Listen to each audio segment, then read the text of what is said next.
Mi hermano dijo, «Cancela tu cita médica y llévame a mi juego». Me negué. Entonces mi madre me gritó que era una egoísta, que solo pensaba en mí misma. Fue en ese momento, parada en la cocina de mi infancia con las manos temblando, cuando saqué el sobre manila del bolso y lo dejé caer sobre la mesa. «Está bien», dije con una calma que ni yo misma reconocí. «Ya que piensan que soy tan egoísta, entonces dejen que les cuente sobre mi cita médica». Mi madre lo abrió. El silencio que siguió fue tan pesado que podía sentirlo presionando contra mi pecho. Los resultados de la biopsia estaban ahí, en letras que no admitían negación. «Carcinoma invasivo. Estadio 3B. Tienes cáncer», susurró mi madre, y su rostro perdió todo el color. Mi hermano Pablo, ese hermano de 22 años que acababa de exigir que cancelara mi cita en el hospital para llevarlo a su estúpido partido de fútbol amateur, se quedó congelado con la cerveza a medio camino hacia su boca. Pero lo que nadie sabía, lo que no podían imaginar mientras miraban esos papeles, era que esta revelación era apenas el comienzo de todo lo que estaba por venir. Soy Elena Ramírez, tengo 34 años, y durante toda mi vida he sido la hija invisible de esta familia. Mientras mi hermano Pablo era el príncipe dorado que podía hacer lo que quisiera sin consecuencias, yo era la que trabajaba 2 empleos para ayudar con las cuentas de la casa, la que sacrificó su propio matrimonio porque mi madre siempre necesitaba que estuviera disponible para cuidar de Pablo, la que nunca tuvo permiso para vivir su propia vida. Cuando conocí a Javier hace 6 años, pensé que finalmente podría construir algo para mí. Pero mi familia nunca dejó de interferir. «Pablo necesita que lo lleves al cine. Pablo necesita dinero para salir con sus amigos. Pablo. Javier aguantó 3 años antes de hartarse. «No me casé contigo para ser el segundo en tu vida después de tu hermano», me dijo el día que firmamos los papeles de divorcio. Y tenía razón. Pero incluso después de perder mi matrimonio por ellos, seguí siendo la hija de servicio de esta familia. La semana pasada encontré el primer bulto mientras me duchaba. No era grande, pero estaba ahí, duro y claramente anormal. Llamé al médico al día siguiente y conseguí una cita urgente. Los análisis preliminares fueron tan preocupantes que me enviaron directamente a oncología. La biopsia fue hace 5 días. Hoy recogí los resultados. Y hoy era también el día del importante partido de fútbol de Pablo. Uno de esos juegos amateur en un campo polvoriento donde él y sus amigos de 30 y tantos años pretenden ser profesionales. Cuando le dije que no podía llevarlo porque tenía que ir al hospital a recoger resultados médicos, se rió. Literalmente se rió. ¿Resultados médicos? ¿Qué eres, una anciana? Seguro es solo para recoger recetas de vitaminas o algo así. Mi madre salió en su defensa inmediatamente. «Elena, tu hermano te necesita. Ese partido es importante para él. Puedes ir al hospital cualquier otro día». «No cualquier otro día, madre. Hoy. Los resultados están listos hoy. No entiendes nada», dijo Pablo cruzando los brazos como un niño berrinchudo. «Este juego podría ser mi oportunidad. Hay un cazatalentos que va a estar ahí». Un cazatalentos. Pablo había estado diciendo lo mismo durante 10 años. Cada partido era su gran oportunidad. Cada juego era el que lo cambiaría todo. Mientras tanto, yo pagaba la mitad de las cuentas de esta casa mientras él vivía gratis, sin contribuir ni un peso. «No puedo, Pablo. Esta vez no», dije, tratando de mantener la voz firme. «Eres una egoísta», gritó mi madre. «Siempre lo has sido. Solo piensas en ti misma. Tu hermano te necesita y tú lo decepcionas. Otra vez. Como si yo fuera la que constantemente decepcionaba a esta familia, y no al revés. Algo dentro de mí se rompió en ese momento. No fue dramático. No hubo música de fondo ni luces parpadeantes. Solo un pequeño clic, como cuando cierras una puerta y sabes que no la vas a volver a abrir. «¿Sabes qué? Tienes razón», dije, sacando el sobre de mi bolso. «Soy egoísta. Tan egoísta que he estado yendo a citas médicas sin molestarlos con los detalles. Tan egoísta que no quise preocuparlos mientras esperaba los resultados de mi biopsia». El sobre aterrizó en la mesa con un sonido sordo. Mi madre lo miró como si fuera una serpiente venenosa. «¿Biopsia?», repitió, y algo en su voz se quebró. La vi abrir el sobre con dedos temblorosos. Vi cómo sus ojos recorrían las líneas, cómo su rostro pasaba del enojo a la confusión, de la confusión al horror. «Dios mío», susurró. «Elena, esto dice que tengo cáncer de mama, estadio 3B, con metástasis a los ganglios linfáticos». Las palabras salieron de mi boca con una calma que no sabía que poseía. «La cirugía está programada para la próxima semana. Si sobrevivo a eso, viene la quimioterapia. Después, radiación». Mi oncólogo me dio un 60% de probabilidades de llegar a 5 años más de vida. Pero claro, el partido de fútbol de Pablo es más importante. El silencio que siguió fue absoluto. Pablo seguía congelado, su cerveza ahora temblando en su mano. Mi madre me miraba con ojos enormes, las lágrimas comenzando a caer por sus mejillas. ¿Por qué? ¿Por qué no nos dijiste?, tartamudeó. ¿Para qué?, respondí con una risa amarga. ¿Para que me dijeran que estaba exagerando? ¿Para que me dijeran que de todos modos tenía que llevar a Pablo a su partido porque sus necesidades siempre son más importantes que las mías? Llevo 20 años siendo invisible en esta familia. ¿Por qué esta vez sería diferente? Mi madre intentó acercarse, pero levanté una mano para detenerla. No, no ahora. He estado sola en esto durante semanas. He ido a cada cita sola. He recibido cada diagnóstico devastador sola. He llorado en los baños del hospital sola. Así que no finjan que ahora les importa. Me di la vuelta para irme, pero la voz de Pablo me detuvo. Elena, yo no sabía. No, lo interrumpí, girándome para mirarlo. No sabías porque nunca preguntaste. Ninguno de ustedes preguntó. Nunca preguntan. Mientras salía de esa casa, el lugar donde crecí y donde nunca me sentí realmente vista, algo cambió dentro de mí. No era solo enojo, aunque el enojo estaba ahí. Era claridad. Durante 34 años había vivido para esta familia. Había sacrificado mi felicidad, mi matrimonio, mi tiempo, mi dinero, mi salud mental. Y cuando finalmente tuve una verdadera emergencia, cuando realmente los necesité, aunque fuera solo para un poco de consideración básica, me llamaron egoísta por no poner a Pablo primero. Otra vez, como siempre, subí a mi carro y manejé hasta el hospital. Tenía una cita con mi oncólogo para discutir los próximos pasos. Mientras esperaba en la sala de oncología, rodeada de otras personas que también enfrentaban batallas contra el cáncer, me di cuenta de algo. Muchos de ellos tenían acompañantes, esposos que sostenían sus manos, hijas que les traían agua, amigos que simplemente se sentaban con ellos, y yo estaba sola. Pero esta vez, la soledad se sentía diferente. No se sentía como un castigo. Se sentía como una elección. Una elección que acababa de hacer. Lo que mi familia no sabía, lo que descubrirían en las próximas semanas, era que esta revelación del cáncer no era lo único que había estado ocultando. Había otras cosas, decisiones que había tomado, planes que había hecho, porque cuando sabes que tu tiempo podría estar limitado, empiezas a ver las cosas con una claridad brutal. Y yo acababa de ver a mi familia con perfecta claridad por primera vez en mi vida. La enfermera del oncólogo me reconoció en cuanto entré. Elena, pasa por favor. El doctor Méndez te está esperando. Me guió por el pasillo familiar del hospital, ese corredor que había recorrido tantas veces en las últimas semanas que ya me sabía de memoria cada grieta en el piso. El doctor Méndez levantó la vista cuando entré, y su expresión era seria, pero no carente de calidez. Elena, siéntate. Revisé tu biopsia otra vez con el equipo de patología. Mi corazón se aceleró. Y es agresivo, no voy a mentirte. Pero eres joven y hasta ahora relativamente sana. Tenemos opciones. Pasamos la siguiente hora discutiendo protocolos de tratamiento, efectos secundarios, porcentajes de supervivencia, números fríos que determinaban si vería mi cumpleaños 40. Cuando salí del hospital 2 horas después tenía un plan de batalla. Mastectomía doble programada para dentro de 10 días. Después vendría la quimioterapia, 6 ciclos brutales que el doctor me advirtió que me dejarían sin cabello, sin energía, posiblemente sin la capacidad de tener hijos si alguna vez decidía intentarlo de nuevo. Mi teléfono había estado sonando sin parar desde que salí de la casa de mi madre. 16 llamadas perdidas. 12 de mi madre, 4 de Pablo, ninguna de mi padre, pero eso no me sorprendía. Papá había muerto hacía 3 años de un infarto, y a veces me preguntaba si no había sido en parte porque estaba cansado de ser invisible en su propia casa también. Mamá siempre había adorado a Pablo de una manera que rayaba en lo enfermizo.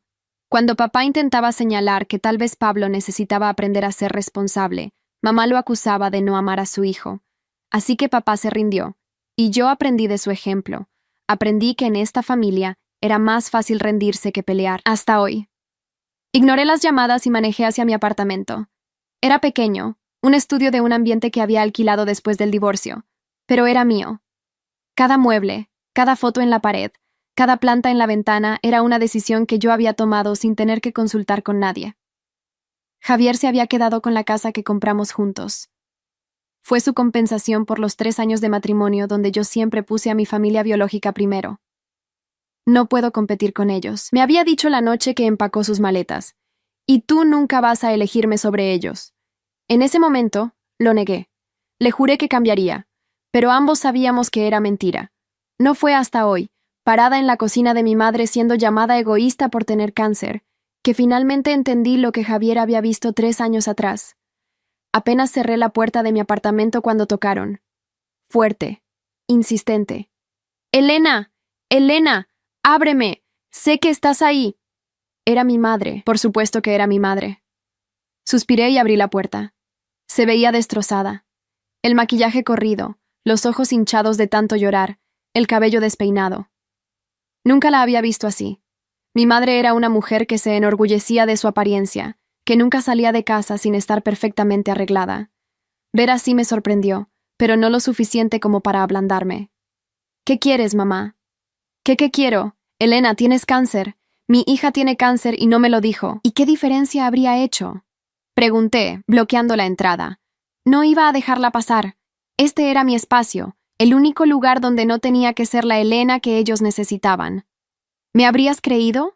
¿O me habrías dicho que estaba exagerando, como siempre haces cuando intento hablar de algo que me afecta? Mi madre se llevó una mano al pecho, como si mis palabras fueran puñales físicos. ¿Cómo puedes decir eso?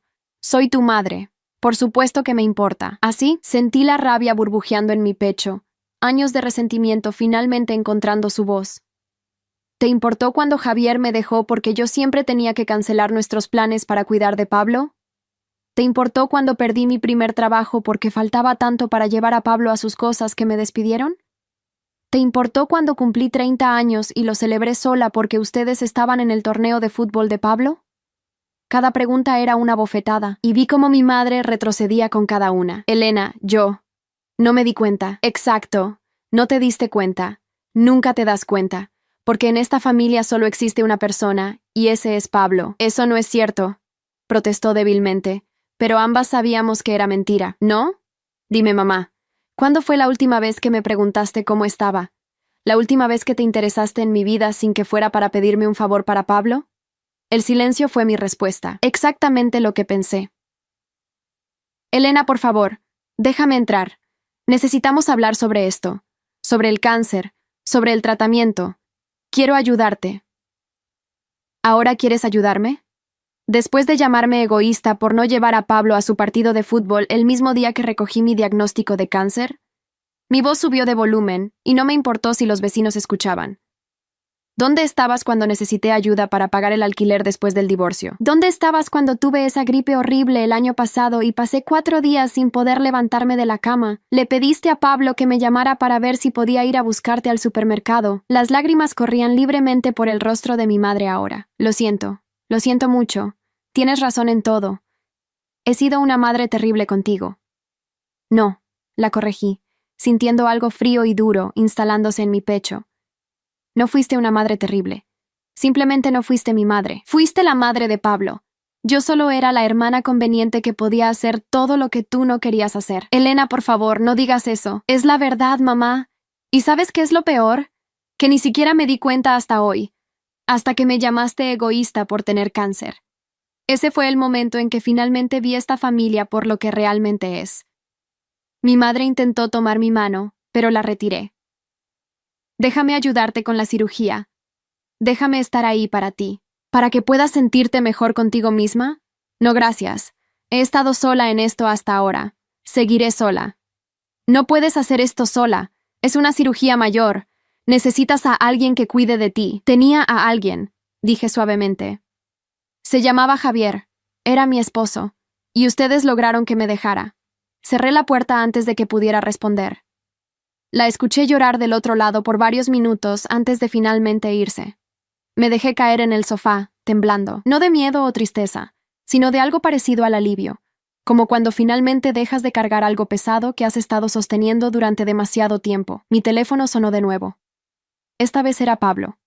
Consideré no contestar, pero algo me hizo deslizar el dedo para aceptar la llamada. Elena, Dios, Elena, lo siento tanto. Su voz sonaba rota, genuinamente alterada. Era la primera vez que lo escuchaba así. Está bien, dije, aunque no estaba segura de si era verdad. No, no está bien. Nada de esto está bien. Te pedí que cancelaras tu cita médica, tu cita para recoger resultados de cáncer. ¿En qué clase de persona me he convertido? En el que mamá te crió para ser, respondí con honestidad brutal. Alguien que piensa que el mundo gira a su alrededor. Tienes razón, admitió, y pude escuchar que también estaba llorando. Pablo nunca lloraba. Elena, déjame ayudarte. Por favor, con lo que sea, la cirugía, el tratamiento, lo que necesites. No necesito tu ayuda, Pablo. Lo que necesitaba era un hermano. Lo que necesitaba era una familia que me viera como algo más que una empleada gratuita. Pero eso nunca va a pasar, ¿verdad? Puedo cambiar, puedo ser mejor. Tienes 22 años, Pablo. Si no has aprendido a ser un ser humano decente a esta altura, no va a pasar porque yo tenga cáncer. Las palabras sonaron más duras de lo que pretendía, pero eran verdad. Elena, tengo que irme, necesito descansar. Colgué antes de que pudiera responder. Esa noche, mientras estaba acostada en mi cama mirando al techo, pensé en las últimas semanas. Desde que encontré el bulto, había estado viviendo en un estado extraño de negación y terror. Negación de que pudiera ser algo serio. Terror de que lo fuera. Cuando los primeros resultados mostraron anormalidades, me sumergí en investigaciones en Internet, leyendo historias de supervivencia, estadísticas, opciones de tratamiento. Aprendí más sobre el cáncer de mama en 2 semanas de lo que la mayoría de la gente aprende en toda su vida. Y en todo ese tiempo, en todas esas noches donde lloraba de miedo preguntándome si iba a morir, nunca se me ocurrió llamar a mi familia. Ni una sola vez. Eso debería haberme dicho algo. Debería haberme mostrado la verdad sobre mi relación con ellos mucho antes de hoy. Pero supongo que a veces necesitas que te llamen egoísta por tener cáncer para finalmente abrir los ojos. Al día siguiente, llamé a mi jefa en el trabajo. Era gerente de una pequeña empresa de contabilidad, un trabajo que había conseguido después del divorcio y que me gustaba genuinamente. Sandra, necesito hablar contigo sobre algo. Le conté todo: el diagnóstico, la cirugía programada, el tratamiento que vendría después. Sandra me escuchó en silencio, y cuando terminé, suspiró profundamente. Elena, tómate todo el tiempo que necesites. Tu trabajo estará esperándote cuando estés lista para volver. No quiero aprovecharte. No seas ridícula. Tienes cáncer. Esto no es un favor. Es lo correcto. Además, agregó con un tono más suave, eres la mejor empleada que tengo. No voy a perderte por no darte el tiempo que necesitas para sanar. Colgué con lágrimas en los ojos. Mi jefa, alguien que conocía desde hacía menos de 2 años, me había mostrado más compasión en 5 minutos que mi familia en toda mi vida. Esa tarde, mientras organizaba papeles para la cirugía, encontré algo que había olvidado: una póliza de seguro de vida que había sacado años atrás, cuando Javier y yo compramos nuestra primera casa. En ese momento, había puesto a mi madre como beneficiaria principal, pensando que si algo me pasaba, al menos ella estaría cuidada. Me quedé mirando el documento durante largo rato. Después tomé mi computadora y cambié el beneficiario. Cuando terminé, el único nombre en esa póliza era el de una organización benéfica que ayudaba a mujeres con cáncer de mama que no tenían recursos para tratamiento. Mi familia no vería ni un peso. Tal vez era vengativo, tal vez era cruel, pero se sentía correcto. Se sentía como justicia. 2 días antes de mi cirugía, recibí un paquete en mi puerta. Era de Pablo.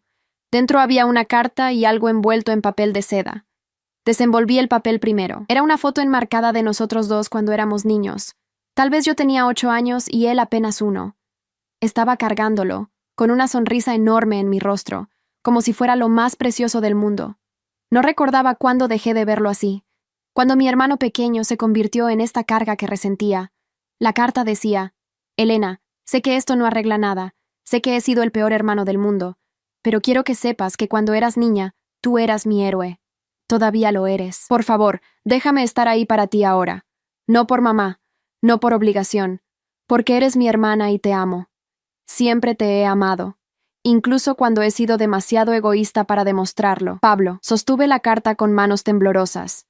Una parte de mí quería creerle. Quería creer que tal vez, finalmente, mi hermano había crecido. Pero la parte más grande, la parte que había sido lastimada demasiadas veces, se negaba a dar ese salto de fe. La noche antes de mi cirugía, mi teléfono sonó. Era un número que no tenía guardado, pero reconocí de inmediato. ¿Javier? Hola, Elena. Espero que no te moleste que llame. Tu mamá me contactó. Me contó sobre el cáncer. Por supuesto que lo hizo. Mi madre nunca podía mantener la boca cerrada. Está bien. ¿Cómo has estado? Bien. Comprometido, de hecho. Nos vamos a casar el próximo año. El anuncio me dolió menos de lo que esperaba. Felicidades. Me alegro por ti. Gracias. Elena, llamé porque... Mira, sé que las cosas terminaron mal entre nosotros. Sé que yo terminé las cosas y probablemente no tengo derecho a preguntar esto, pero ¿necesitas ayuda? ¿Con la cirugía o algo? Las lágrimas comenzaron a caer antes de que pudiera detenerlas.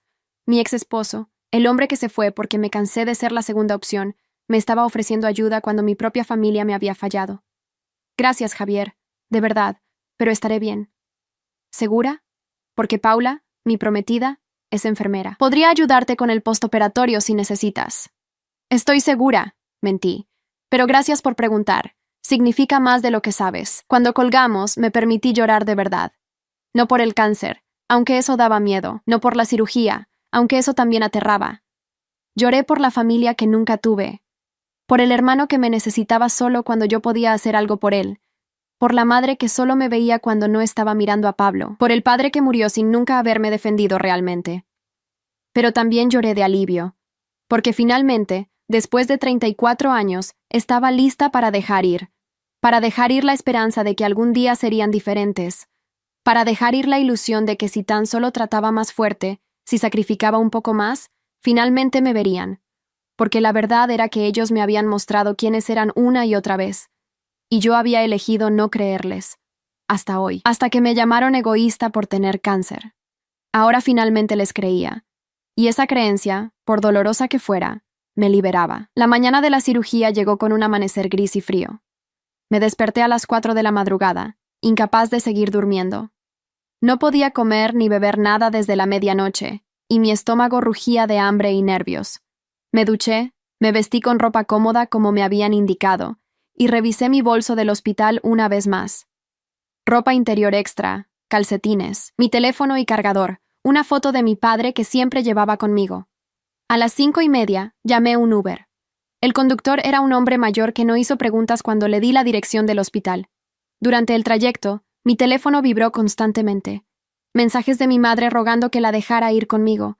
Mensajes de Pablo preguntando si había cambiado de opinión sobre su ayuda. Los ignoré todos. Había tomado una decisión. Iba a hacer esto sola, como había hecho todo lo demás en mi vida. En el hospital, la enfermera de admisión me miró con simpatía cuando vio que llegué sola. ¿No viene nadie contigo, cariño? No, respondí simplemente. Estoy bien sola. Mentira, no estaba bien. Estaba aterrada. Pero estar aterrada y sola era mejor que estar aterrada y rodeada de personas que solo se preocupaban porque finalmente se sentían culpables. Me pusieron la bata del hospital. Me hicieron firmar formularios interminables. Me insertaron la vía intravenosa. El anestesiólogo vino a explicarme qué esperaba. El doctor Méndez pasó para confirmar el plan una última vez. ¿Segura de la mastectomía doble? Preguntó. El tumor está solo en el seno izquierdo. Podríamos intentar una lumpectomía primero. Estoy segura, dije con firmeza. Si voy a pelear contra esto, voy a pelear duro. No quiero darle al cáncer ninguna oportunidad de regresar. Él asintió con aprobación. Ese es el espíritu de lucha que necesitas.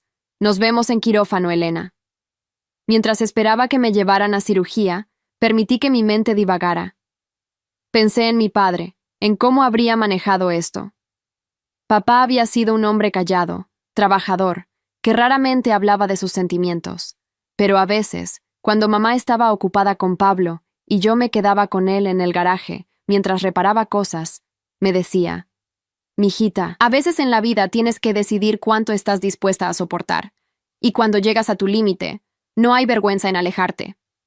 En ese momento no entendí lo que quería decir. Pensé que estaba hablando de su trabajo o de sus amigos. Ahora me daba cuenta de que estaba hablando de mamá y Pablo, de esta familia, de saber cuándo decir basta. Ojalá hubiera entendido su consejo antes. Tal vez habría salvado mi matrimonio. Tal vez habría salvado años de mi vida, pero al menos lo entendía ahora. Elena Ramírez, es hora. La enfermera llegó con una sonrisa reconfortante. Me pusieron en una camilla y comenzaron a rodarme hacia el quirófano. Las luces fluorescentes pasaban sobre mí en un patrón hipnótico. Sentí el pinchazo del sedante entrando en mi brazo. Cuenta hacia atrás desde 10, dijo el anestesiólogo. 10, 9, 8. El mundo se oscureció. Mi último pensamiento consciente fue una oración. No a Dios, porque nunca había sido particularmente religiosa, sino a mi papá. Papá, si estás ahí arriba, dame fuerza. Ayúdame a salir de esto. Tengo tanto que quiero vivir todavía, tanto que quiero hacer, pero esta vez voy a hacerlo por mí. No por mamá, no por Pablo, por mí. Desperté en recuperación con un dolor que nunca había experimentado antes. No era solo físico, aunque mi pecho se sentía como si hubiera sido aplastado bajo un camión. Era el dolor de saber que partes de mi cuerpo que habían estado ahí toda mi vida ya no existían. Las enfermeras fueron amables, eficientes. Me dieron medicamentos para el dolor, me revisaron los signos vitales, me explicaron qué esperar en las próximas horas. ¿Hay alguien a quien quieras que llamemos?, preguntó una de ellas. No, murmuré a través de la neblina de los analgésicos. No hay nadie. Vi algo parecido a la pena cruzar su rostro, pero no dijo nada más. Me trasladaron a una habitación privada unas horas después. Era pequeña pero limpia, con una ventana que daba al estacionamiento del hospital. No era una vista inspiradora, pero al menos era algo que mirar además de las paredes blancas estériles. Esa noche fue brutal. El dolor era constante a pesar de los medicamentos. Cada movimiento era agonía. Tenía drenajes saliendo de ambos lados de mi pecho, recolectando fluidos en pequeñas bolsas que colgaban de mi bata. Me sentía mutilada, rota, menos que humana. Las enfermeras entraban cada pocas horas para revisar mis signos vitales y cambiar mis vendajes. Una de ellas, una mujer llamada Rosa con cabello gris y ojos amables, se quedó un poco más que las demás. ¿Primera vez lejos de tu familia durante algo así?, preguntó suavemente mientras anotaba mis signos vitales. Primera vez que elijo estar lejos de ellos, corregí. Ella no presionó. Simplemente asintió como si entendiera. A veces la familia biológica no es la familia que necesitamos, dijo. A veces tenemos que construir nuestra propia familia. Sus palabras se quedaron conmigo mucho después de que se fue.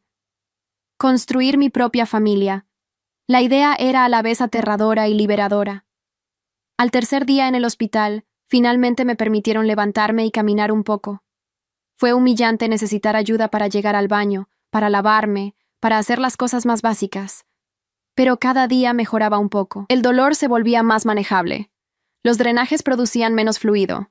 Mi cuerpo estaba sanando, aunque lentamente. El doctor Méndez vino a verme esa tarde. Los márgenes se ven limpios, anunció con una sonrisa. Sacamos todo el tejido canceroso visible. Los ganglios linfáticos mostraron compromiso, como esperábamos. Pero creo que te salvamos justo a tiempo, Elena. ¿Cuándo empiezo la quimioterapia?, pregunté. Necesitas sanar primero de la cirugía, probablemente en 4 semanas. Mientras tanto, quiero que descanses, comas bien y te concentres en recuperarte. Fácil de decir, pensé, más difícil de hacer sola en un apartamento de un ambiente. Recibí el alta al 5.º día. La trabajadora social del hospital vino a hablar conmigo antes de irme. Elena, veo que no tienes a nadie listado como contacto de emergencia o apoyo en casa. ¿Estás segura de que estarás bien sola? Estaré bien, aseguré, aunque no estaba convencida. Tengo números de enfermeras de salud en casa si las necesitas, y grupos de apoyo para pacientes con cáncer de mama. Te recomiendo fuertemente que consideres unirte a uno. Me dio una carpeta llena de recursos. Servicios de limpieza para pacientes de cáncer, entrega de comidas, grupos de apoyo, servicios de transporte para quimioterapia. Era abrumador ver cuánto iba a necesitar ayuda en los próximos meses, pero también era reconfortante saber que existían estos recursos, que no estaba completamente sola, incluso si mi familia no estaba presente. Tomé otro Uber a casa. El conductor esta vez era una mujer joven que tampoco hizo preguntas. Cuando llegamos a mi edificio, ella insistió en ayudarme a subir mis cosas. Mi mamá tuvo cáncer de mama hace 2 años, explicó. Sé lo difícil que es. Déjame ayudarte. Mi apartamento se sentía extraño cuando entré, como si perteneciera a otra persona, a la Elena de antes del cáncer, la Elena que todavía creía que su familia podría cambiar. Los primeros días en casa fueron los más difíciles. Todo dolía. No podía levantar los brazos sobre mi cabeza. No podía dormir boca abajo como usualmente hacía. No podía abrir frascos o cargar bolsas de compras. Las tareas más simples se volvieron montañas imposibles de escalar. Pedía comida para entregar porque cocinar requería más energía de la que tenía. Vivía en pijama porque vestirme apropiadamente era demasiado esfuerzo. Y cada noche, cuando finalmente lograba acomodarme en la cama, en una posición que no fuera agonizante, lloraba. Lloraba por mi cuerpo perdido, por mi salud robada, por la batalla que aún tenía por delante. Pero curiosamente, nunca lloré por mi familia. Ese pozo de lágrimas se había secado. Una semana después de la cirugía, alguien tocó mi puerta. Consideré ignorarlo, pero la persona era persistente. Finalmente, me arrastré hasta la puerta y miré por la mirilla. Era Javier. Con él estaba una mujer que asumiera Paula, su prometida. Abrí la puerta solo un poco. ¿Qué hacen aquí? Tu mamá nos dio tu dirección, admitió Javier. Sé que dijiste que no necesitabas ayuda, pero... Elena, vinimos solo para traerte esto. Paula levantó una bolsa grande del supermercado. Comidas congeladas caseras, explicó con una sonrisa cálida. Sanas, fáciles de calentar, y algunos suplementos que mi oncólogo recomienda para pacientes postquirúrgicos. No pude evitarlo. Comencé a llorar. Gracias, logré decir. No tenían que hacer esto. Lo sé, dijo Javier suavemente. Pero queríamos hacerlo. Elena, sé que no tengo derecho a preocuparme después de cómo terminamos, pero todavía me importas. Siempre me importarás. Dejé que entraran. Paula, resultó, era exactamente el tipo de mujer práctica y cariñosa que Javier necesitaba. Me ayudó a guardar las comidas mientras explicaba cómo recalentarlas y qué esperar durante la recuperación. He trabajado con muchas pacientes de mastectomía, dijo Paula mientras organizaba mi pequeño congelador. La recuperación es dura, no voy a mentirte, pero lo lograrás. Eres más fuerte de lo que crees. No me siento muy fuerte ahora mismo, admití. Nadie se siente fuerte justo después de una cirugía mayor, respondió con firmeza. Pero el hecho de que estés aquí, sola, haciendo esto por tu cuenta, eso es fuerza, Elena. Mucha gente no podría. Antes de irse, Paula escribió su número en un pedazo de papel. Llámame si necesitas cualquier cosa. Consejos médicos, solo alguien con quien hablar, lo que sea. Incluso si es a las 3 de la madrugada. Ver a mi ex esposo con su nueva prometida debería haberme hecho sentir celosa o triste. Pero en cambio, sentí algo parecido a la paz. Javier había encontrado a alguien que podía darle lo que yo nunca pude. Y eso estaba bien. Más que bien. Era como debía ser. 2 semanas después de la cirugía, finalmente revisé mi buzón de voz. Había 37 mensajes. La mayoría de mi madre, algunos de Pablo, incluso uno de la tía Beatriz que no había hablado conmigo en años. Borré los de mi madre sin escucharlos. No estaba lista. Pero escuché el de Pablo. Su voz sonaba diferente. Más madura, tal vez, o tal vez solo más triste. Elena, sé que no quieres hablar conmigo, lo entiendo, pero necesito que sepas que dejé el equipo de fútbol. Conseguí un trabajo real, de tiempo completo, en una empresa de construcción. Es trabajo duro, pero pagan bien. Y voy a empezar a contribuir en casa. A ayudar a mamá con las cuentas, con el mantenimiento de la casa, con todas las cosas que siempre hiciste tú. No es mucho, pero es un comienzo. Y Elena, fui a tu apartamento, dejé algo en tu puerta. Espero que lo encuentres. Colgué y fui a revisar mi puerta. Allí, en una bolsa de plástico para protegerla del clima, había una caja. Adentro había dinero, $1000 en efectivo. Y una nota. Es todo lo que tengo ahorrado. Sé que no es suficiente para compensar todo lo que has hecho por mí a lo largo de los años, pero es un comienzo. Te amo, hermana. Pablo. Sostuve el dinero en mis manos, sin saber cómo sentirme al respecto. Una parte de mí quería rechazarlo, devolverlo con una nota diciendo que no quería su dinero. Pero la parte práctica, la parte que sabía que la quimioterapia iba a ser cara incluso con seguro, me dijo que lo guardara. No por Pablo. No como aceptación de sus disculpas, sino como lo que realmente era, un pequeño pago de una deuda impagable. Guardé el dinero en un sobre y lo metí en un cajón. Ya decidiría qué hacer con él más tarde. Por ahora, tenía cosas más importantes en qué pensar. Cómo sobrevivir, cómo sanar, cómo descubrir quién era Elena Ramírez cuando no estaba siendo la hermana conveniente, la hija invisible, la persona que todos podían usar sin consecuencias. Esa Elena, me estaba dando cuenta, era alguien que aún no conocía. Pero estaba ansiosa por conocerla, y tenía el resto de mi vida, sin importar cuánto durara, para averiguarlo. La quimioterapia comenzó 4 semanas después de la cirugía. Para entonces, mis incisiones habían sanado lo suficiente como para empezar el siguiente círculo del infierno. El oncólogo me explicó el protocolo. 6 ciclos de quimioterapia, cada uno espaciado por 3 semanas. 12 semanas en total de veneno fluyendo por mis venas, matando células cancerosas, pero también destrozando todo lo demás a su paso. Los efectos secundarios van a ser severos, advirtió el doctor Méndez. Náuseas, fatiga extrema, pérdida de cabello, problemas de memoria, dolor en las articulaciones. Tu sistema inmunológico estará comprometido. Tendrás que evitar multitudes, lavarte las manos constantemente, estar atenta a cualquier signo de infección. Suena encantador. Intenté bromear, pero mi voz salió quebrada. La verdad era que estaba aterrada. La cirugía había sido brutal, pero al menos terminó. La quimioterapia iba a ser meses de sufrimiento. El día de mi primera infusión llegué al centro de oncología temblando de nervios. La sala de quimioterapia era grande y abierta, con filas de sillones reclinables donde los pacientes se sentaban durante horas mientras el medicamento goteaba lentamente en sus venas. Algunos pacientes estaban solos, como yo. Otros tenían acompañantes, esposos, hijos, amigos. Vi a una mujer mayor cuyo esposo le leía en voz alta mientras ella recibía su tratamiento. Vi a un hombre joven cuya madre le sostenía la mano. Vi a una niña, no podía tener más de 12 años, con su padre a su lado mostrándole videos graciosos en su teléfono para distraerla. Y luego estaba yo, sola, la enfermera de quimioterapia. Una mujer llamada Carmen, con una eficiencia amable, me instaló en mi sillón. ¿Primera vez? Primera vez, confirmé. Va a estar bien. El primer tratamiento es usualmente el que causa más ansiedad, pero después sabrás qué esperar. Insertó el catéter intravenoso con una habilidad experta y comenzó la infusión. Esto va a tomar unas 4 horas. ¿Trajiste algo para entretenerte? Había traído mi computadora portátil, pensando que podría trabajar un poco en algunos proyectos pendientes. Pero una vez que el medicamento comenzó a entrar en mi sistema, descubrí que no podía concentrarme en nada. Mi mente se sentía borrosa, como si estuviera tratando de pensar a través de algodón. En cambio, observé a los demás pacientes. La mujer mayor con su esposo devoto, el hombre joven con su madre protectora, la niña con su padre amoroso. Todos tenían a alguien.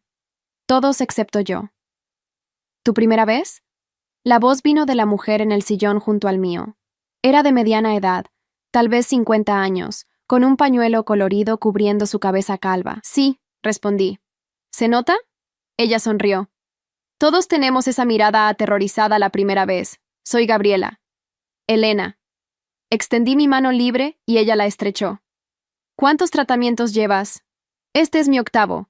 Tengo 2 más después de este. ¿Y cómo? ¿Cómo has estado manejándolo? Necesitaba saber que era posible sobrevivir esto. Gabriela se encogió de hombros. Algunos días son mejores que otros. Los primeros 3 días después de cada tratamiento son los peores. Náuseas horribles. No puedo salir de la cama.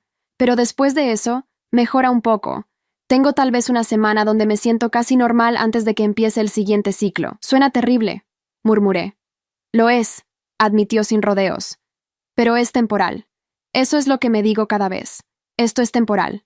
El cáncer, si lo dejamos, sería permanente. Pasamos las siguientes horas hablando. Gabriela me contó su historia.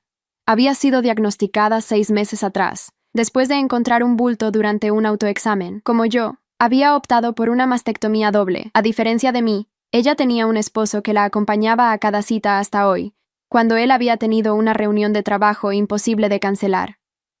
Pero vendrá a recogerme, dijo. Siempre viene a recogerme. Sentí una punzada de envidia, pero la empujé hacia abajo.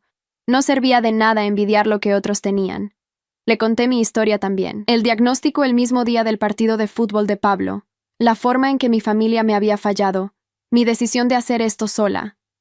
Gabriela escuchó sin juzgar, solo asintiendo ocasionalmente. Elegiste tu paz sobre su conveniencia, dijo cuando terminé.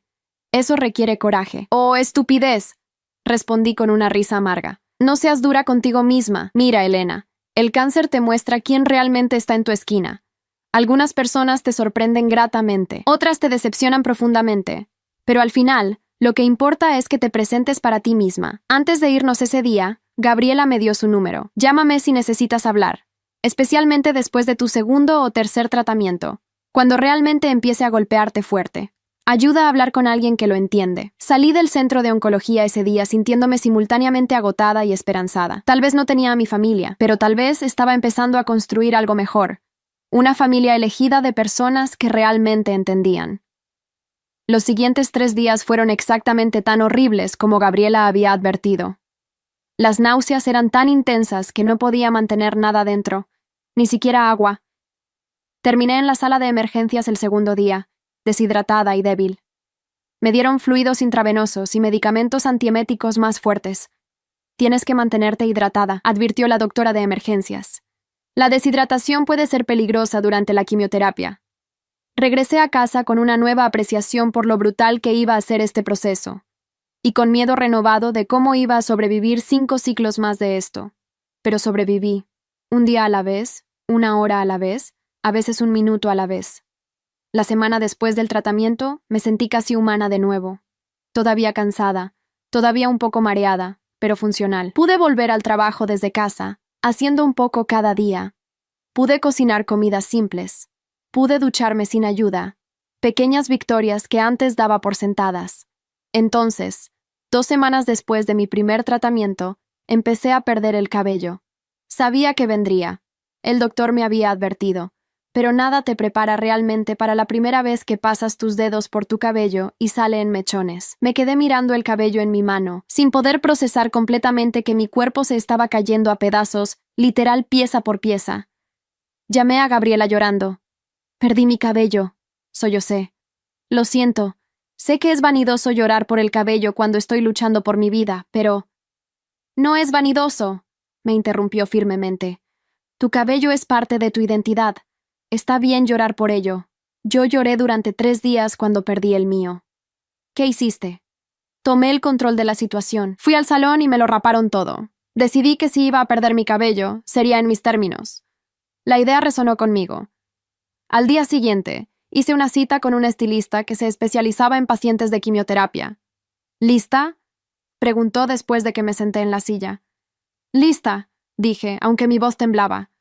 Observé en el espejo mientras las tijeras y luego la rasuradora quitaban lo que quedaba de mi cabello. Con cada pasada, otra capa de la vieja Elena desaparecía. Cuando terminó, quedaba una mujer calva mirándome desde el espejo. Me tomó un minuto reconocerme. Pero entonces vi algo en sus ojos, en mis ojos, que no había visto antes. Determinación, fuerza, supervivencia. Eres hermosa, dijo el estilista en voz baja. No me sentía hermosa. Me sentía expuesta, vulnerable, rota. Pero me sentía viva. Y por ahora, eso era suficiente. Compré varios pañuelos y un par de pelucas. Algunos días me sentía con suficiente confianza para salir calva. Otros días necesitaba la armadura de una peluca o pañuelo. Y lentamente, aprendí a aceptar esta nueva versión de mí misma. Esta Elena guerrera que llevaba las cicatrices de su batalla por fuera para que todos las vieran. El segundo ciclo de quimioterapia fue tan brutal como el primero. El tercero fue peor porque mi cuerpo no se había recuperado completamente del segundo. Para el cuarto, había perdido tanto peso que mi ropa colgaba de mi estructura. Mis manos temblaban constantemente por el daño a los nervios. Tenía llagas en la boca que hacían doloroso comer. Mi piel se había vuelto gris y seca. Me veía en el espejo y apenas me reconocía. Fue durante este tiempo que mi madre finalmente logró contactarme. Había estado evitando sus llamadas durante semanas, pero una noche estaba demasiado cansada para revisar quién llamaba antes de contestar. Elena, su voz salió en un sollozo. Por favor, no cuelgues. ¿Qué quieres, mamá? Mi propia voz sonaba extraña, ronca por el daño de la quimioterapia a mi garganta. Quiero verte. Por favor, he estado tan preocupada. Pablo me dijo que te ve terrible cuando logra atraparte en el estacionamiento de tu edificio. Entonces Pablo me había estado vigilando. Debería haberme molestado, pero estaba demasiado cansada para sentir algo excepto resignación. Estoy pasando por quimioterapia, mamá. ¿Qué esperabas? Déjame ayudarte. Por favor, déjame cuidarte. No necesito que me cuides ahora, dije con toda la firmeza que pude reunir. Necesitaba que estuvieras ahí cuando te dije que tenía cáncer. Necesitaba que creyeras en mí cuando todos asumieron que era una mentirosa y una ladrona porque Pablo quería ir a un partido de fútbol. Pero ahora, ya pasé por lo peor. La mastectomía, la mitad de la quimioterapia, y lo hice sola. Así que no, mamá, no puedes entrar ahora que lo difícil casi terminó. y actuar como si hubieras estado ahí todo el tiempo. Elena, por favor. Tengo que irme. Estoy cansada. Colgué antes de que pudiera responder, y por primera vez desde que empezó todo esto, no me sentí culpable por ello. El quinto ciclo de quimioterapia fue cuando algo inesperado sucedió. Estaba en mi sillón usual, contándole a Gabriela sobre la llamada de mi madre, cuando una mujer se acercó vacilante. ¿Elena? Levanté la vista. Era una mujer que no reconocí al principio. Entonces lo recordé. Mariana, una amiga de la universidad con quien había perdido contacto años atrás después de que Javier y yo nos divorciamos. ¿Mariana? ¿Qué haces aquí? Trabajo aquí ahora, explicó. Soy consejera de pacientes oncológicos. Elena, no sabía que estabas enferma. ¿Por qué no me llamaste? Perdimos contacto hace años, dije simplemente. No pensé. Eso no importa. Somos amigas. O al menos lo éramos. Y las amigas no dejan que las amigas pasen por quimioterapia solas. Se volvió hacia Gabriela. ¿Puedo robarte a tu compañera de quimio después de que termine su infusión? Gabriela sonrió. Solo si prometes cuidarla bien. Esta es especial. Después de mi tratamiento ese día, Mariana me llevó a su oficina. Era pequeña pero acogedora, llena de plantas y fotos de pacientes que habían completado su tratamiento exitosamente. Cuéntamelo todo, dijo, y había tal genuina preocupación en su voz que encontré toda la historia saliendo a borbotones. El diagnóstico, la familia, la cirugía, la quimioterapia, todo. Cuando terminé, ella estaba llorando. Elena, lo siento mucho. Siento haberte perdido de vista. Siento que hayas tenido que pasar por todo esto sola. No he estado completamente sola, admití. Gabriela ha sido maravillosa, y sorprendentemente, mi ex esposo Javier ha sido más solidario que mi propia familia. Aún así, mereces más que eso. Mereces un ejército a tu lado. Se inclinó hacia adelante, sus ojos intensos. Déjame ser parte de ese ejército, Elena. Por favor, sé que nos alejamos, pero estoy aquí ahora. Y no voy a ningún lado. Algo dentro de mí se quebró en ese momento. No de dolor, sino de alivio. Tal vez Gabriela tenía razón.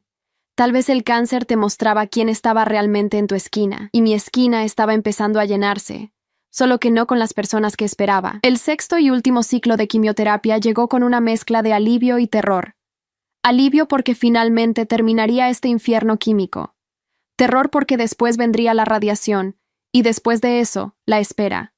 La espera para ver si el tratamiento había funcionado.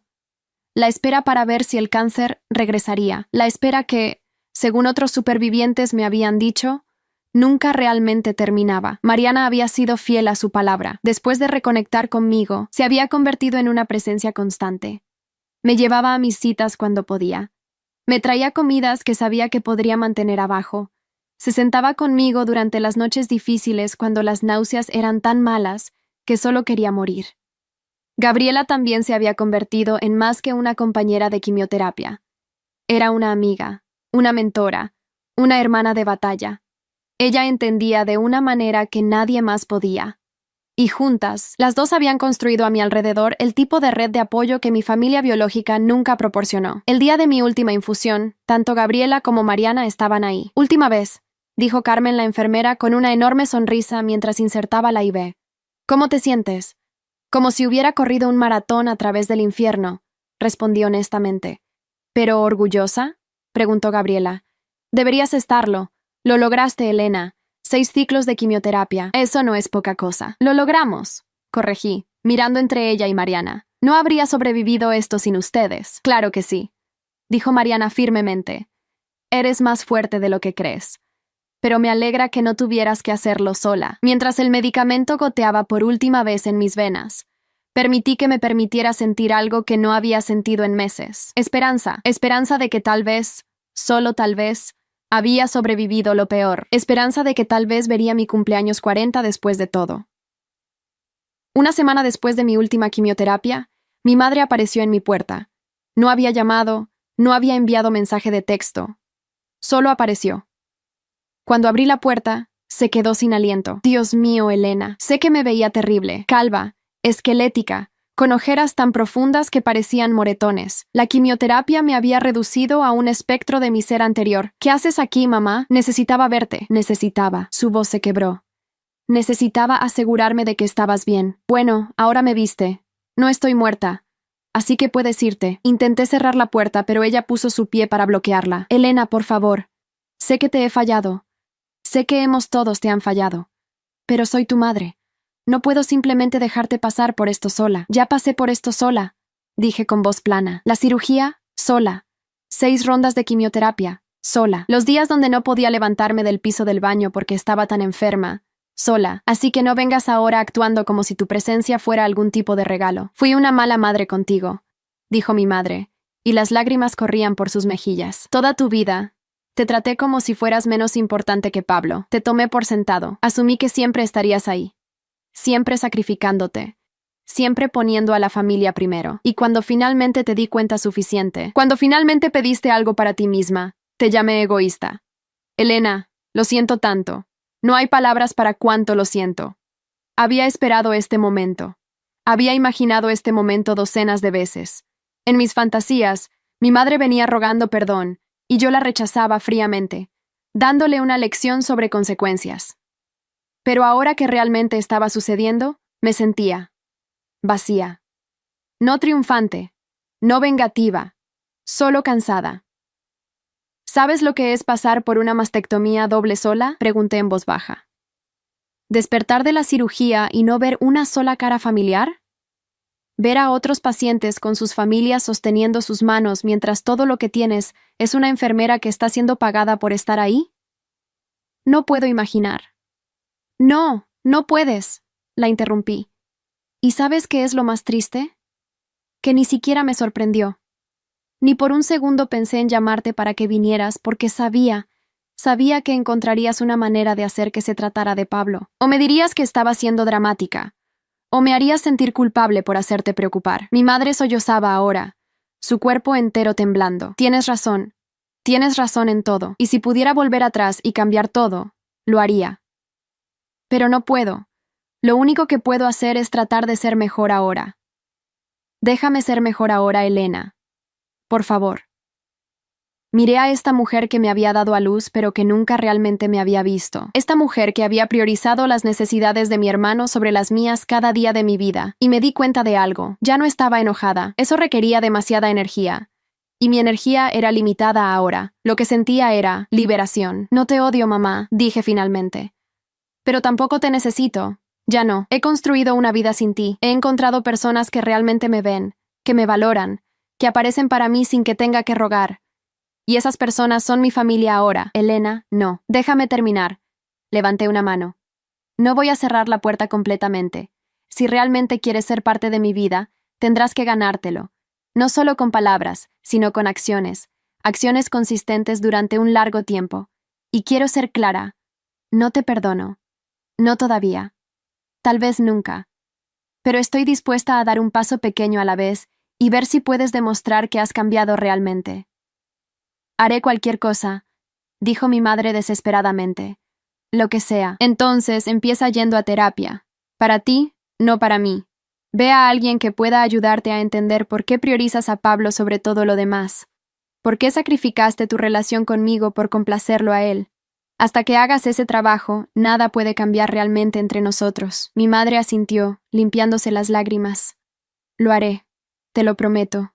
Y Elena, estoy tan orgullosa de ti. Sé que no tengo derecho a estar orgullosa después de todo, pero lo estoy. Eres la persona más fuerte que conozco. Tuve que serlo, respondí simplemente. No tuve otra opción. Después de que se fue, me dejé caer en el sofá, exhausta. Mariana, que había estado esperando discretamente en mi dormitorio para darme privacidad, salió. ¿Cómo te sientes?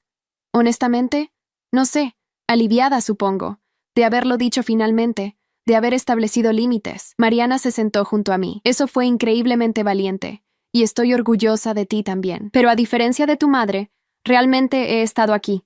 Así que me gané el derecho a estar orgullosa. Reí. El sonido saliendo áspero pero real. Sí, supongo que lo hiciste. 2 días después, Pablo apareció. A diferencia de mi madre, me había enviado mensaje de texto primero. ¿Puedo venir a verte? Por favor. Necesito hablar contigo.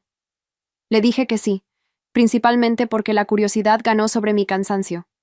Cuando abrí la puerta, me quedé sin aliento. Pablo se había rapado la cabeza, completamente calva, como yo. ¿Qué hiciste? Susurré. Solidaridad, dijo simplemente. Si mi hermana tiene que estar calva porque está luchando contra el cáncer, entonces yo también estaré calvo, para que sepas que no estás sola en esto. No pude evitarlo. Comencé a llorar. Pablo.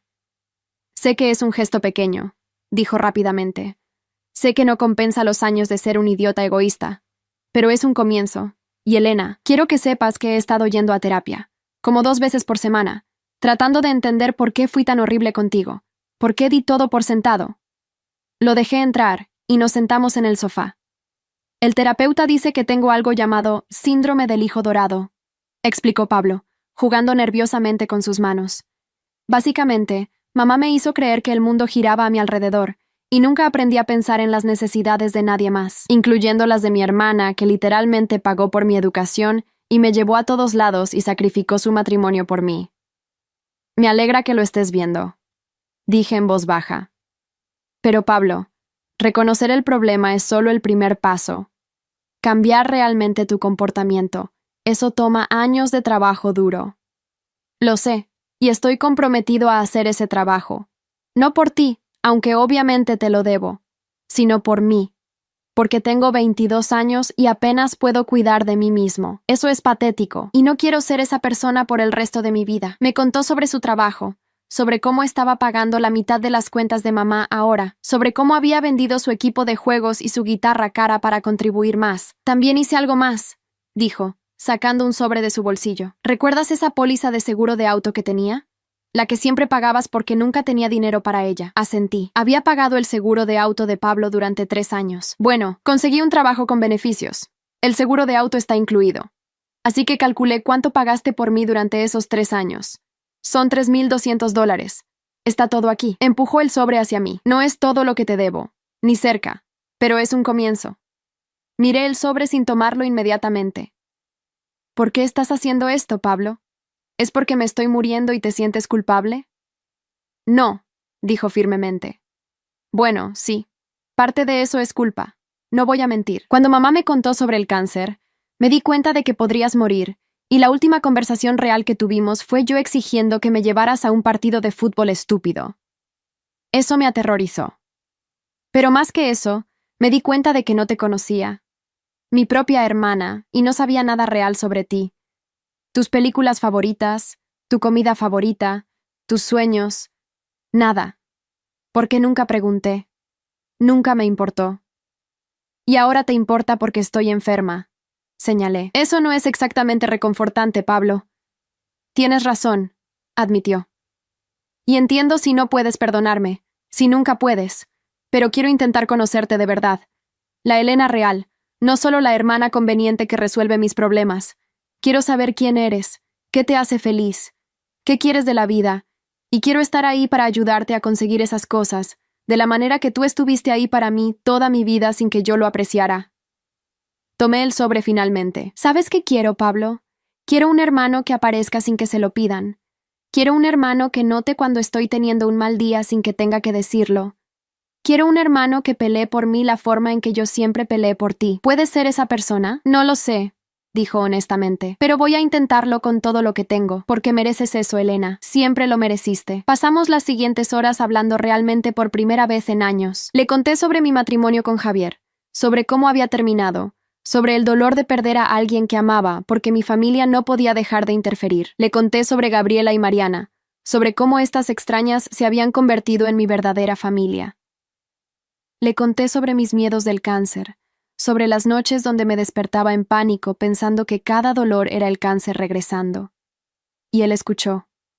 Realmente escuchó, sin interrumpir, sin hacer que se tratara de él. Cuando se fue esa noche, nos abrazamos por primera vez en años. Voy a ganarme tu confianza de nuevo, prometió. No sé cuánto tiempo tomará, pero lo haré. Te creo, dije, y me sorprendió darme cuenta de que era verdad. La radiación comenzó 2 semanas después de que terminara la quimioterapia. Era diferente a la quimioterapia. Menos brutal de alguna manera, pero igual de agotadora. 5 días a la semana durante 6 semanas, tenía que ir al hospital para tratamientos cortos de radiación. Cada sesión solo duraba unos minutos, pero el efecto acumulativo me dejaba cansada hasta los huesos. Mi piel donde me irradiaban se volvió roja, dolorosa, sensible. Parecía una quemadura solar severa que nunca sanaba. Pero a diferencia de la quimioterapia, podía funcionar durante la radiación, podía trabajar, podía vivir una vida seminormal. Y más importante, mi cabello comenzó a crecer de nuevo. Era solo pelusa al principio, pero era mío. Un recordatorio de que mi cuerpo estaba sanando, reconstruyéndose lentamente. Pablo cumplió su palabra. Venía a verme 2 veces por semana, siempre trayendo comida o flores, o simplemente su presencia. Llevaba mi lavandería al lavadero, limpiaba mi apartamento, hacía mandados, todo sin que se lo pidiera, toda sin quejarse. Mi madre también estaba tratando. Había comenzado terapia como le pedí, y me enviaba actualizaciones semanales sobre su progreso.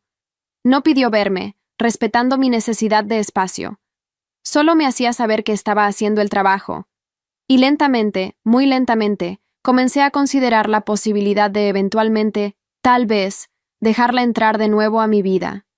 No como antes, nunca como antes, pero tal vez de una manera nueva, más saludable. Gabriela terminó su último tratamiento una semana antes de que yo terminara el mío. Hubo una pequeña celebración en el centro de oncología, con globos y pastel y enfermeras tomando fotos. «Lo lograste», dije, abrazándola fuerte. «Lo logramos», corrigió. «Ambas lo hicimos. Y ahora viene la parte difícil». «¿Qué parte difícil?» El tratamiento terminó. La parte donde aprendemos a vivir con el miedo de que regrese. La parte donde cada dolor, cada protuberancia nueva nos envía al pánico. La parte donde tratamos de reconstruir nuestras vidas y descubrir quiénes somos después del cáncer. Tenía razón, por supuesto. El día que terminó mi última radiación debería haber sido celebratorio. Y lo fue, en cierto modo. Mariana organizó una pequeña fiesta en mi apartamento. Gabriela vino, con su esposo que insistió en cocinar. Pablo llegó con un ramo de flores ridículamente grande. Incluso Javier y Paula hicieron una breve aparición, trayendo una tarjeta firmada por mis antiguos compañeros de trabajo. Pero bajo la celebración estaba el miedo. El conocimiento de que ahora venía la espera. Los escaneos cada 3 meses para revisar recurrencia. La constante vigilancia. La vida después del cáncer no era volver a la normalidad. Era aprender a vivir con una nueva normalidad donde el cáncer siempre acechaba en el fondo de tu mente. ¿Cómo lidias con el miedo? Le pregunté a Gabriela esa noche después de que todos los demás se hubieran ido. Día a día, dijo simplemente. Algunos días no pienso en ello en absoluto. Otros días es todo en lo que puedo pensar. Pero estoy viva, Elena. Estamos vivas.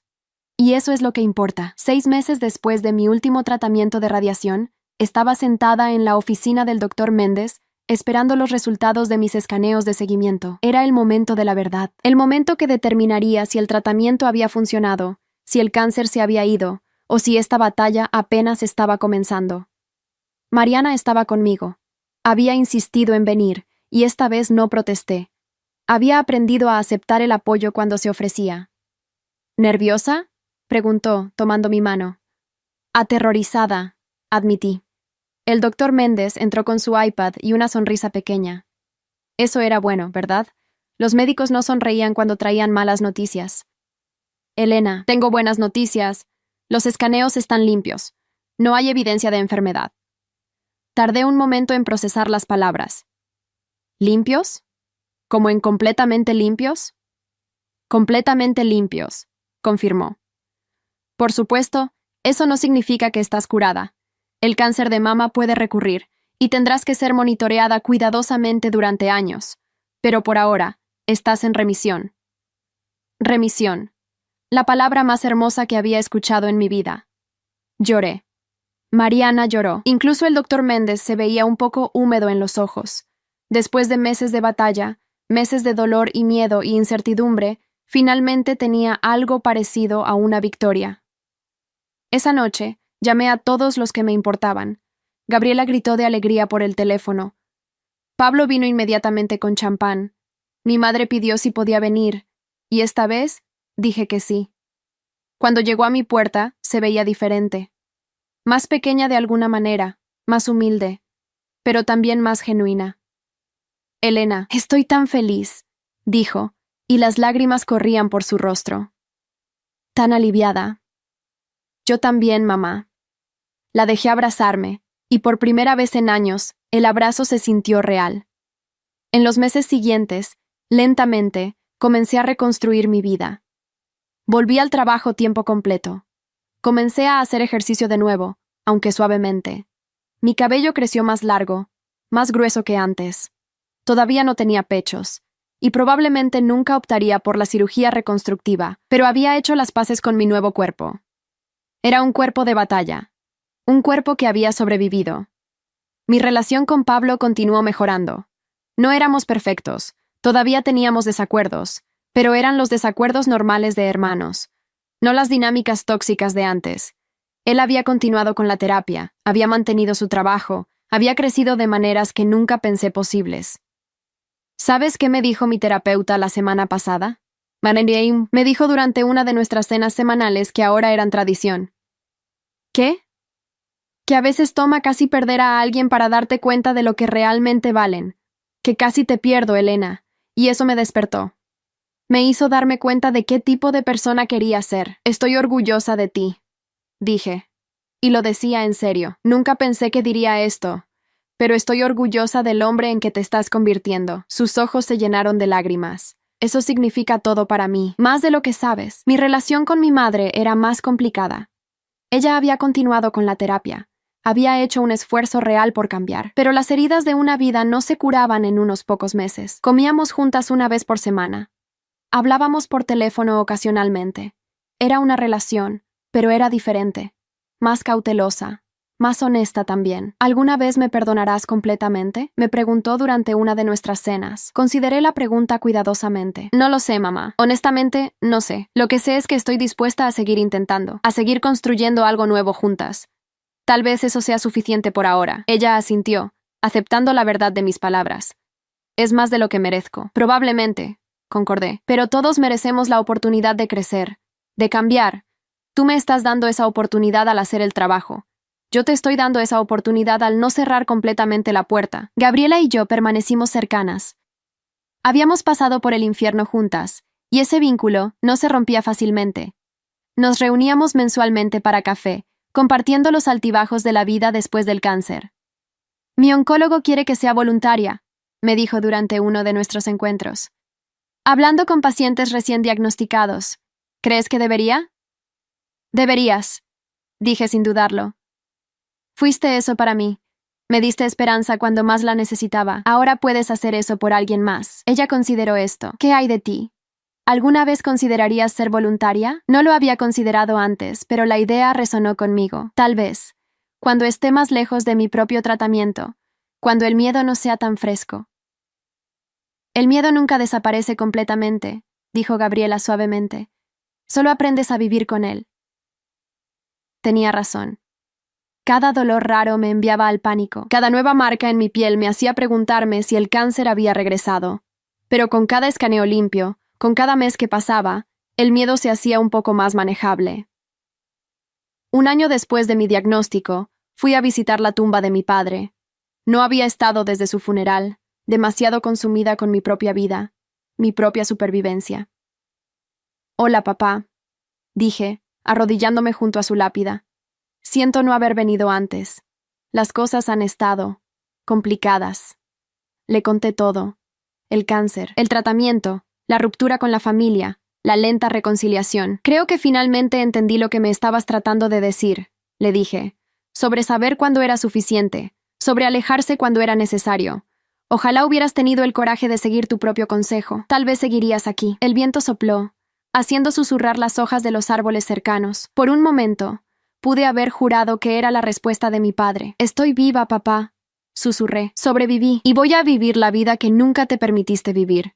Voy a ser feliz, a elegirme a mí misma, a rodearme solo de personas que realmente me ven. Te lo prometo. Varios meses después, algo inesperado sucedió. Javier me llamó. Elena, sé que esto es raro, pero Paula y yo estamos teniendo una pequeña reunión para nuestra boda civil. Nada grande, solo familia cercana y amigos.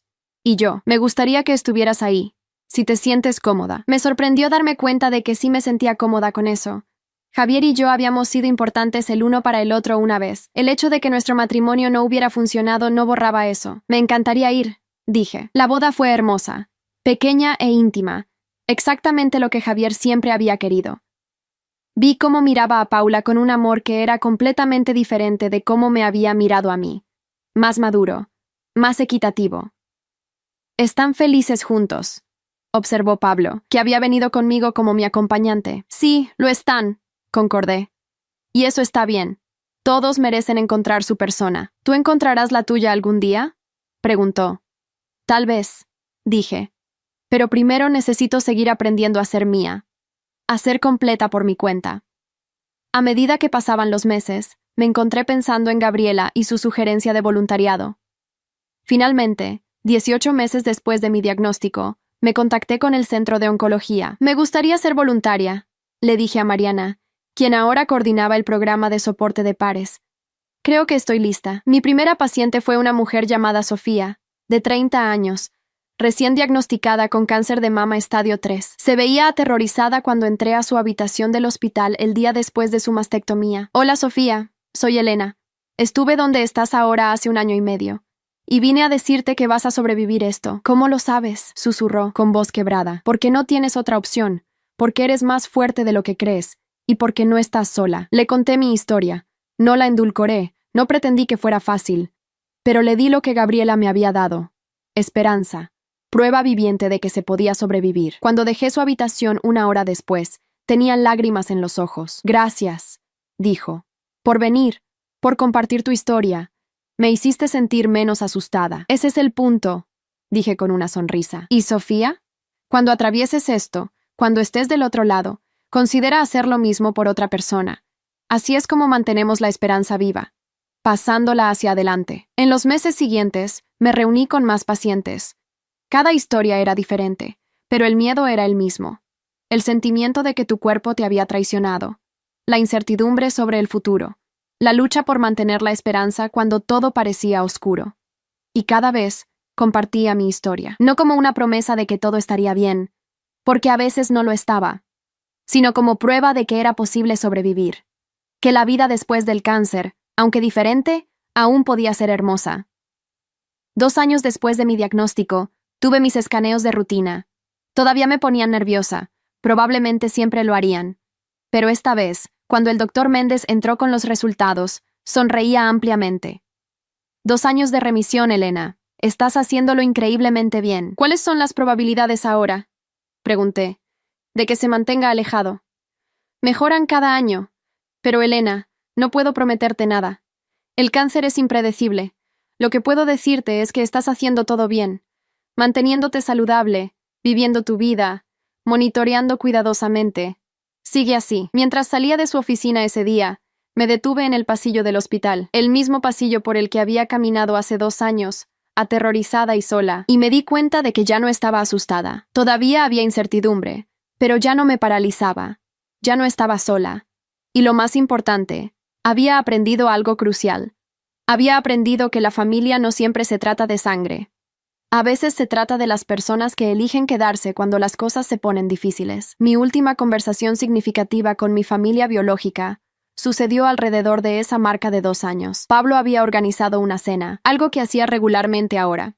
Mamá estaba ahí, más tranquila, más consciente, claramente trabajando duro en su terapia. Elena, comenzó mi madre cuando terminamos de comer, quiero agradecerte. ¿Por qué? Por no renunciar a nosotros completamente, por darnos la oportunidad de demostrar que podíamos cambiar. Sé que no lo merecíamos, sé que habríamos entendido completamente si nos hubieras cortado de tu vida para siempre. Consideré hacerlo, admití. Muchas veces. ¿Qué te detuvo?, preguntó Pablo. Honestamente, la terapia.